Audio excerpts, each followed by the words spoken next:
Begitu nggak? Contoh, sorry ya, ini kritik. SD kelas 1 belajar Islam yang dipelajari pertama apa? Bab apa? Hitung-hitungan. Hah? Rukun Islam. Pinter jawabannya, rukun Islam. Syahadat gitu kan ya. Setelah syahadat apa lagi? Oh, sebelum sholat apa? Toharoh, rukun iman, rukun Islam, rukun iman apa mbak? Oh enggak, ini enggak kayak di video. Syahadat, terus kemudian toharoh, kemudian sholat, kemudian puasa, kemudian apa lagi? Zakat, kemudian puasa, lalu haji, munakahat, balik lagi. Yang dipelajari apa? What and how, apa dan bagaimana. Kalau what and how senantiasa pasti ujung-ujungnya ke fikih. Makanya kalau orang-orang Indonesia belajarnya cuma what and how, kebanyakan ribut. Lain apa? Gara-gara nggak pernah belajar why. Kalau belajar why dapatnya akidah, kalau belajarnya what and how dapatnya fikih. Tapi belajar fikih sebelum akidah ribut. Tapi kalau belajarnya akidah dulu, insya Allah nggak ribut. Contoh nih sebelum kita bahas tentang akidah ya, yang salah yang mana? Yang begini atau yang begini? Sama aja. Yang salah yang mana? Ada. Yang begini atau yang begini? Tapi ada nggak yang begini, yang lain yang begini? Ada. Oh teman saya kemarin. Jadi ini cerita nyata. Kamu kok sholatnya begini sih? Aku tuh dari tadi ngeliatin kamu, itu pusing banget ngeliatin kamu tuh. Aku tuh terganggu, kamu tuh ngapain sih? Kamu tuh ngapain sih gini-gini? Sholat tuh gini, tuh maknina yang benar, gini nih, tenang. Nah terus yang begini bilang, oh kamu belum tahu ya? Kayak gini-gini, ini artinya memukul syaiton. Ini ada hadisnya. Lalu syaiton kepukul, dia sakit. Lalu yang begini bilang, kenapa kamu ngegini-gini aja sekalian? Nah kalau orangnya belajar what and how, nggak belajar akidah, fikih duluan, pasti akan ribut. Padahal kalau belajar why duluan, kenapa dia sholat, kenapa dia begitu, orang gampang, dalilnya mana? Kalau ada dalilnya, gini boleh, yang sudah pasti salah gini, paham teman sekalian?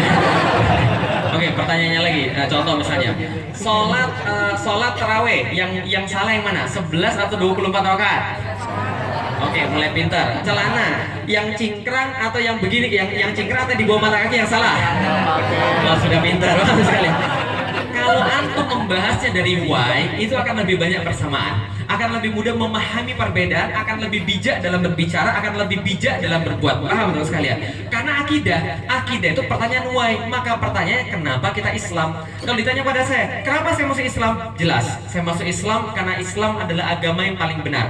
Kata siapa? Kata Allah. Tahu dari mana Allah itu Tuhan? Taunya dari Al-Quran. Kenapa perjalanan Al-Quran? Al-Quran adalah satu-satunya kitab yang tidak pernah bisa untuk dilawan segelnya. Gampang ya? Tidak pernah bisa untuk dilawan segelnya. Misal, dalam surat Al-Baqarah 23, Allah sampaikan kepada kita, wa in kuntum fi raibim mimman nazzalna ala abdina fa'tu bi suratim min mithlih. Dan bila kalian tetap dalam keraguan dengan apa yang kami turunkan terhadap hamba kami Muhammad, maka datangkanlah satu surat yang semacamnya. Artinya, ini tantangan bagi setiap manusia yang meragukan Al-Quran. Al-Quran turun dalam bahasa Arab. Di tengah-tengah orang, berarti tantangan ini juga bagi orang Arab dan selain Arab, bisa nggak mendatangkan yang semacam dengan Al-Quran? Oke, kita mundur ke belakang, pelan-pelan. Sebentar, kita mundur ke belakang. Tahu Nabi Musa? Tahu. Mukjizatnya apa? Membelah lautan. Mukjizatnya apa kira-kira? Tongkat. Yang pokoknya yang happening lah ya. Nah, jadi ingat, mukjizat itu selalu muncul yang paling happening di masanya. Paham ya? Contoh, yang paling happening di zamannya Nabi Musa apa?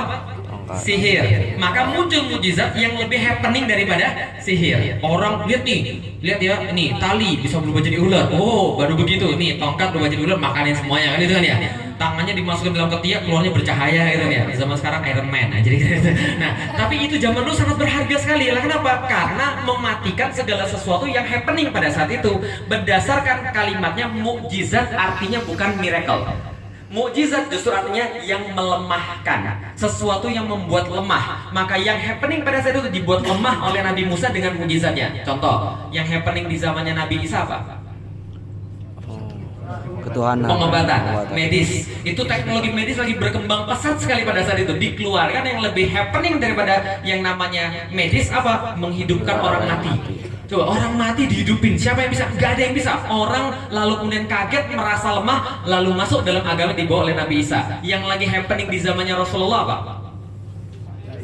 Syair, bahasa, informasi. Maka diturunkan yang lebih happening daripada itu, Al-Quran. Allah sampaikan, kalau kalian merasa hebat, kalau kalian merasa mampu, datangkan yang semacam dengan Al-Quran. Kalau bisa, Al-Quran salah. Kalau tidak, berarti Al-Quran yang benar. Ikut saja Al-Quran. Itu alasan saya. Ternyata ada nggak yang bisa mendatangkan yang semacam dengan Al-Quran? dari awal ketika Rasulullah diutus sudah ada yang pernah nyoba, namanya Musailamah Al-Kadzab. Karena Musailamah Al-Kadzab, Musailamah Al-Kadzab ini penipu mengaku dirinya mendapatkan wahyu. Maka suatu waktu Amr bin As datang kepada Musailamah, kemudian bilang begini, Musailamah, itu Muhammad baru dapat sebuah surat, keren banget bro. Itu bahasa zaman sekarang kira-kira gitu lah.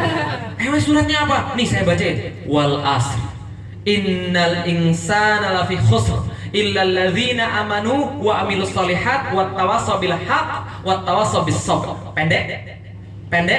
Pendek banget kan ya. Lalu Musailamah bilang, kebetulan gue juga baru dapat surat semalam. Oh gitu ya. Wahyunya apa? Coba kamu sebutkan. Lalu disebutkan, wal wab innaka uzunani was sadr sa'iruka hafrun nakar. R semua juga. Dengan wal asr R semua juga. Dengan itu tadi sama R semua. Tapi coba lihat artinya. Wal wabar, demi kelinci. Innaka uzunan, pada dirimu terdapat dua telinga, wasodar, dan dada yang membusung. Sa'iruka hafrun nakar, sekelilingmu ada galian bekas tanah. Paham tuh sekalian? Langsung Amr bin As tertawa lalu berkata, Musailamah berhenti sebelum orang Arab semuanya tertawa. Lalu dia ngajak temannya, Khalid bin Walid, yuk pergi ke tempat Muhammad masuk Islam. Jadi kayak gitu. Nah kenapa? Gara-gara surat wal asr ini tidak ada yang bisa mendatangkan yang semacamnya. Dan ternyata sampai sekarang teman-teman sekalian, saya cari ada nggak yang bisa mendatangkan yang semacamnya, dan nggak ada yang bisa mendatangkan yang semacamnya. 3 minggu setelah saya masuk Islam, saya bilang sama bapak ibu saya, Pi, Khalid masuk Islam, Mi, Khalid masuk Islam. Bapak saya ngamuk, ibu saya ngamuk. Bapak saya itu kemudian keras, ibu saya dramatis. Paham teman sekalian? Bisa kebayang nggak ngadepin begitu? Sebelah sini debat, juga suaranya keras dengan logika, sebelah sini nangis. Bisa kebayang nggak sekalian? Udah kamu gini aja, sini papi anterin pergi ke gereja, nanti kamu diskusi sama pastor-pastor. Saya bilang udah gak usah gitu, gini aja, gampang, kita fair-fair aja, kita santai-santai aja. Undang seluruh pastor dan suster datang ke rumah kita, bawain mereka makan, kita makan bareng-bareng, dan mereka bawa Alkitab, saya bawa Al-Quran. Nanti kita diskusi setelah makan. Kalau mereka bisa mendatangkan yang semacam dengan Al-Quran atau bisa memperlihatkan Al-Quran ada yang salah, saya masuk agama lama saya. Tapi kalau mereka nggak bisa, mereka masuk Islam. Mau nggak? Nggak mau, nggak jadi. Paham teman sekalian? Nah, kenapa? Karena kita punya hujah. Paham teman sekalian? Nah bedanya apa dengan umat-umat yang terdahulu? Bedanya Musa wafat, tongkatnya hilang khasiatnya. Walaupun sekarang katanya masih ada di Turki. Saya sudah pernah lihat. Saya masih bingung, ini serius nih tongkatnya Nabi Musa. Karena setahu saya Musa itu kan tinggi besar, tongkatnya kecil sekali kan ya. Tapi ya taruhlah itu tongkatnya. Tapi hasilnya sudah nggak ada. Masih ada nggak ya sekarang tongkatnya bisa kayak begitu? Kalau ada saya mau pesan 2. Paham sekalian?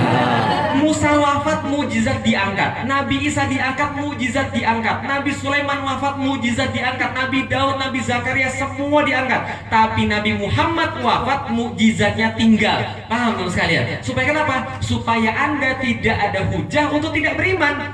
Maka di dalam Al-Quran senantiasa keadaan iman Allah kaitkan ayatnya dengan akal. Betul kan ya?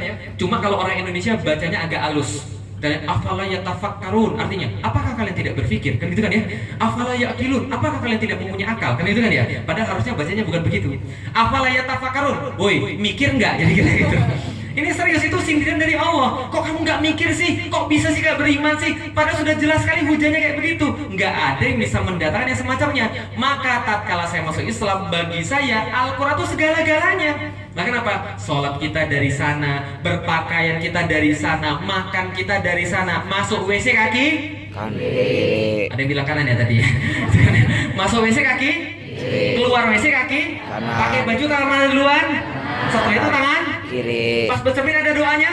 Itu Ada. semua dari mana? Dari Rasulullah. Dan menaati Rasul dari Al-Quran. Maka muslim wajar terluka, maka muslim wajar sedih ketika Al-Qurannya dihina. Kenapa? Masih punya iman. Yang kayak begini hanya dirasakan oleh orang yang beriman. Tapi kalau yang lain nggak akan mereka merasa sedih. Kemarin saya pernah nonton, entah nonton atau enggak, film Hollywood judulnya Swiss Army Man. Pernah nonton? Gak pernah nonton ya? Gak ada TV di rumah ya? Ya kamu belum pernah masuk TV. Swiss Army Man udah pernah nonton? Itu yang main yang jadi Harry Potter itu loh. Nah, jadi di awal itu ada scene di mana Alkitab itu dibuka terus diolisin sama tai. Serius. Kalau itu terjadi sama muslim kira-kira gimana? Ngamuk. Kenapa mereka nggak apa-apa? Karena wajar. Bagi mereka Alkitab mereka tidak menunjukkan pada hidup mereka. Tapi bagi kita semuanya di situ. Lah kalau itu kemudian dihabisi, itu dihina, seluruh hidup kita habis. Paham teman sekalian? Maka bagi seorang muslim ketika dia punya akidah, maka cukup ketika dia memahami dia datang dari Allah, dia pasti diciptakan Allah dan akan kembali pada Allah, maka dia akan menyerahkan segala-galanya bagi Allah. Maka bagi dia Allah lebih penting daripada segala-galanya. Itu poin pertama. Udah jam berapa? Sudah jam 1. Saya persingkat. Itu poin pertama. Poin yang kedua, sekalian, yang akan membangkitkan Islam kelak adalah ukhuwah, dan ini yang sedang diuji. Lah kenapa? Ini sedang diuji karena ukhuwah sedang dihabisi dengan hal-hal yang lain. Contoh misalnya, lihat, Tuhan kita siapa? Allah. Rasul kita siapa? Muhammad. Kiblat kita kemana? Ka'bah. Oke, lihat mata saya, lihat mata saya. Dengarkan sugesti saya. Oh enggak. Lihat mata saya. Kira-kira kita satu etnis atau tidak? Satu etnis atau tidak? Tidak. Kita beda etnis. Kita lahir mungkin bukan di tempat yang sama. Kita kuliah mungkin bukan di tempat yang sama. Kita mungkin nggak seumur. Kita mungkin nggak satu pekerjaan. Pertanyaan saya nggak sama saya? Saya nggak sama saya. Kenapa saya sama saya? Karena saya muslim. Paham teman sekalian? Itulah ukhuwah. Ukhuwah adalah mengesampingkan segala sesuatu yang lain dan mempertinggi ikatan karena akidah. Oke, kalau gitu saya tanya. Sebentar. Namanya siapa mas? Yang jenggotan? Dungga. Lungga. Dungga. Tungga. Dungga. Hah? Dungga. Dungga. Luar biasa namanya itu nih. Dungga. Oke, baik. Jangan diubah-ubah ya, gitu kan ya. Oke, Mas Dungga lahirnya di mana? Padang. Padang, orang Awak. Orang Awak. Oke, orang Minang lahir di Padang. Kuliahnya di mana, Mas? Jakarta. Di Jakarta. Boleh tahu di mana, Mas? UI. Di UI. Punya istri, Mas? Alhamdulillah. Alhamdulillah. Anaknya berapa? 3. 3. Oke. Dengarin, agamanya apa, Mas? Islam. Laki-laki atau wanita, Mas? Oke, baik. Nah, coba lihat ya. Ini identitasnya ya. Mas Dungga, orang Indonesia, laki-laki, punya anak berapa tadi, Mas? Punya anak 3, kuliah di UI, orang Minang. Oke, itu identitas Mas Dungga. Pertanyaan Mas, Muslim, laki-laki. Di antara seluruh identitas yang saya sebutin tadi dan saya tanya, pilih 3 hal yang paling penting di antara identitas itu.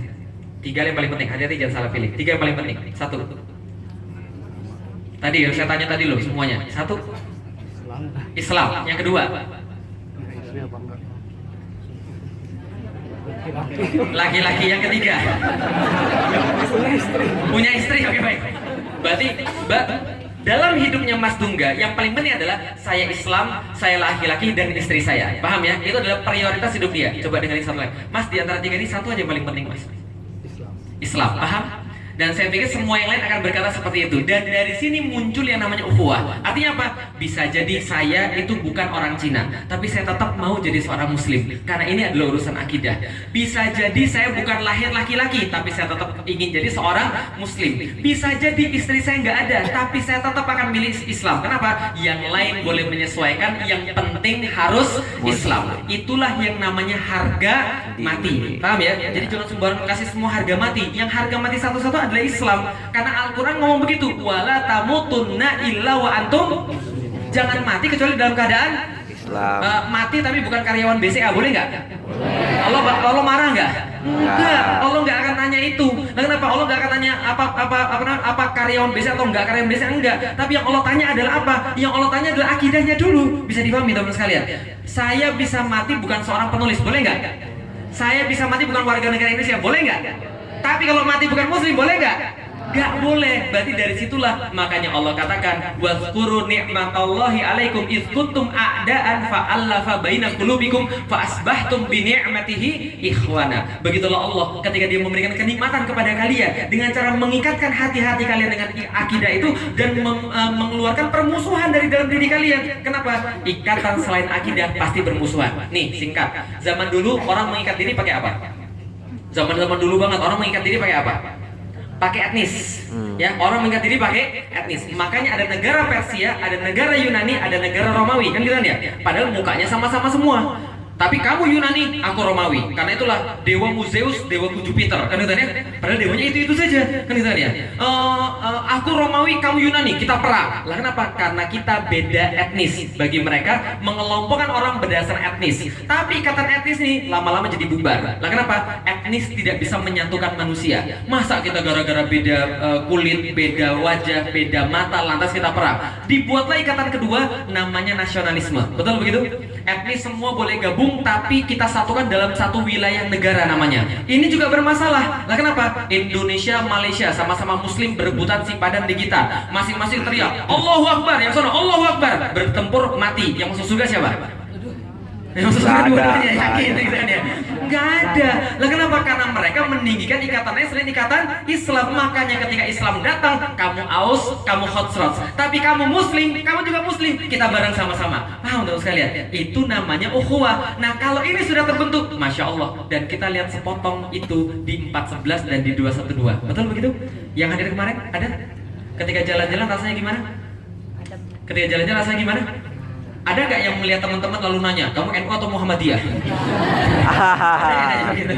Enggak, tapi apa kita lewat? Mas, makan mas, ini masih ada kotaknya banyak mas, ini gimana mas? Oh saya sudah makan, enggak, bawa aja ke rumah itu ya. Nah, kenapa? Orang nggak melihat lagi, karena mereka tahu mereka hadir karena kesamaan Al-Quran tadi, karena merasa Al-Qurannya dihina, mereka nggak rela setiap yang ada di situ adalah saudara. Masya Allah, ada orang-orang berusaha provokasi gitu nih, polisi digedor-gedor, saya datang, mas jangan begitu mas, nggak boleh. Ini orang lagi melakukan tugas, kita juga lagi melakukan kewajiban kita, sudah biarkan saja. Langsung mundur semua. Ada orang bawa spanduk ganyang Cina, diturunin bareng-bareng sama orang, diingetin sama orang, mas kita bukan urusannya sama orang Cina, kita tidak ada urusan sama agama lain, urusan kita sama satu orang itu saja. Nah, kenapa? Karena ini urusan akidah, bukan urusan sara. Paham teman-teman sekalian? Nah maka ini adalah ukhuwah. Yang ketiga, yang terakhir, cuma 5 menit aja. Yang terakhir adalah semua ini akan tegak insya Allah dengan syariat. Lah kenapa? Karena dengan syariat Allah akan memberikan keberkahan bagi semua. Karena kalau dengan syariat diterapkan, orang-orang jadi baik semua. Tapi kalau tidak diterapkan syariat itu, orang-orang akan jadi buruk semua. Jadi gini ceritanya. Kalau kita melihat Madinah, pernah pergi ke Madinah? Pernah. Pernah. Rasanya gimana kalau di Madinah? Adem. Ada jam 2 bawaannya mau ke masjid aja gitu ya. Kalau di sini jam 2, masih lama aja. Tapi kalau di sana bawaannya mau sholat, kenapa? Sistemnya sudah jadi. Rasul katakan innamal madinatu kalkir. Sesungguhnya Madinah itu seperti tungku api. Tanfi khabathiha wa yansi thayyibiha, akan mengeluarkan yang jelek-jelek di dalamnya dan akan memperbagus yang akan bagus-bagus itu. Besi, masuknya karat, keluarnya dari tungku api bersih. Kalau masuknya baik, keluarnya dari tungku api tambah mengkilat. Itu adalah yang namanya sistem. Contoh, tahu Michael Schumacher? Tahu Michael Schumacher kalau dia naik F1 menang nggak? Yang mereknya Ferrari gitu kan ya, menang. Tapi kalau Michael Schumacher dia balapnya pakai angkot, kira-kira menang nggak? Walaupun skillnya udah tinggi tetap akan menang-menang. Dibalik Ferrari tapi yang naiknya saya, menang nggak kira-kira? Nabrak iya. Lah kenapa? Karena sistem yang bagus itu didesain oleh sistem yang bagus didesain untuk orang yang bagus. Orang yang bagus harus didukung dengan sistem yang bagus. Ingat baik-baik ya, sistem itu penting. Contoh misalnya, nih kalau ada orang kafir, orang Arab tapi kafir mau jadi imam sholat, boleh nggak? Enggak. Orang Arab loh. Makhrajnya bagus, boleh nggak? Hafalannya banyak, boleh nggak? Kenapa nggak boleh? Jelas ya. Berarti pemimpin itu harus muslim, jelas ya. Kecuali pemimpin kepala sekolah, pemimpin perusahaan itu nggak ada urusan. Ini pemimpin namanya pemimpin menguasai hajat hidup orang banyak. Ada dalilnya, tidak boleh selain Islam. Oke, dibalik pemimpinnya muslim, dia hebat bahasa Arab, dia jago bahasa Arab, tapi bukan ngajak sholat, Gangnam Style, boleh nggak kira-kira? Boleh nggak kira-kira? Paham ya? Berarti pemimpin dan sistemnya harus jalan. Itulah namanya akidah, ukhuwah, dan syariah. Oke, ada pertanyaan dipersilahkan.